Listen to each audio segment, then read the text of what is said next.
प्रमोद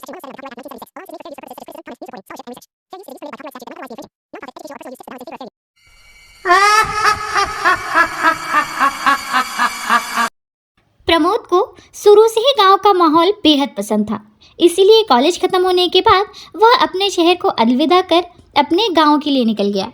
प्रमोद काफी खुश था क्योंकि वह काफी दिनों बाद अपने गांव वापस जा रहा था।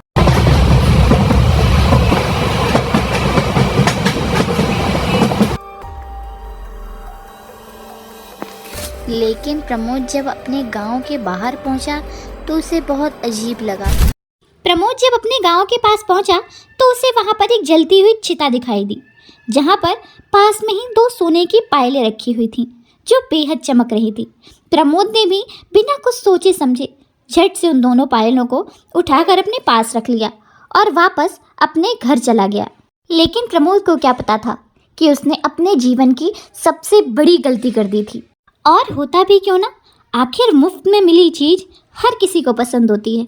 लेकिन उसे क्या पता था कि वो पायल के रूप में अपनी फांसी का फंदा लेके आ चुका था। अभी प्रमोद लेटा ही था कि अचानक उसके दरवाजे पर किसी ने दस्तक किया। अपने घर के गेट की आवाज़ सुनते ही मानो प्रमोद के होश उड़ गए। उसने सोचा कि मैंने अभी तक गांव में किसी को नहीं बताया कि मैं वापस घर आ गया हूँ, तो फिर ये कौन है जो बिना बताए मेरे घर आ गया। रात काफ़ी हो चुकी थी, लगभग 2 से 3 बज रहे होंगे।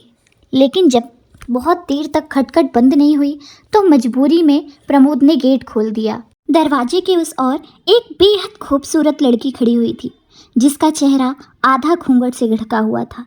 उसके गुलाबी ओठ और नशीली आंखें घूंघट से साफ साफ झलक रही थीं।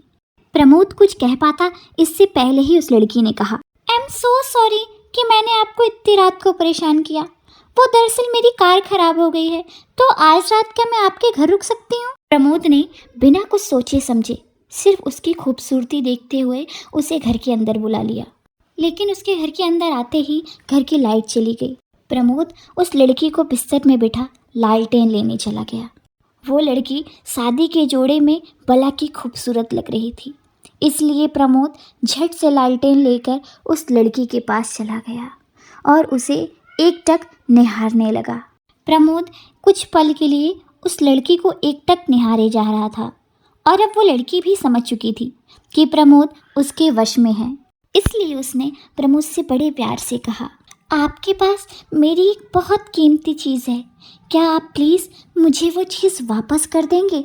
प्रमोद को उस लड़की की बात सुनकर बेहद अजीब लगा, क्योंकि वो तो कई सालों बाद गांव लौटा था और उसने उस लड़की को भी पहली बार देखा था। तभी उस लड़की की नज़र पास ही रखे एक टेबल पर पड़ी, जिस पर 2 पायलें रखी हुई थीं, जो बेहद चमक रही थीं। उसकी खामोशी पल भर में एक बहुत डरावनी और अजीब सी मुस्कान में बदल गई। उसने प्रमोद से एक गिलास पानी मांगा। क्या आप मुझे एक गिलास पानी दे देंगे, मेरा गला सूख रहा है। प्रमोद बिना कुछ कहे उस लड़की के लिए अंदर पानी लेने चला गया।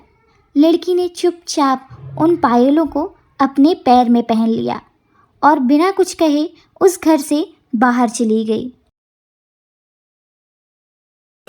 जब प्रमोद पानी लेकर आया तो उसने देखा ना बेड पर वो लड़की थी और ना ही वो पायलें जो वह शमशान से लेकर आया था। उसे बड़ा आश्चर्य हुआ, लेकिन सबसे चौंकाने वाली बात ये थी कि कुछ ही दिनों में प्रमोद की हालत बहुत ख़राब हो गई। वह काफ़ी बीमार हो चुका था, मानो ऐसा लग रहा था कि कुछ ही दिनों में उसकी मौत हो जाएगी। उसे बहुत अजीब डरावने से सपने आते थे, मानो किसी ने उसका गला दबाया हो। अक्सर वो रात में उठ कर चिल्लाया करता था और बहुत रोता था कि मुझे छोड़ दो, और ऐसे ही एक दिन अचानक रहस्यमय तरीके से उसकी मौत हो गई। अगर हमारी कहानी अच्छी लगी हो तो वीडियो को लाइक एंड चैनल को सब्सक्राइब करना मत भूलना। Thank you.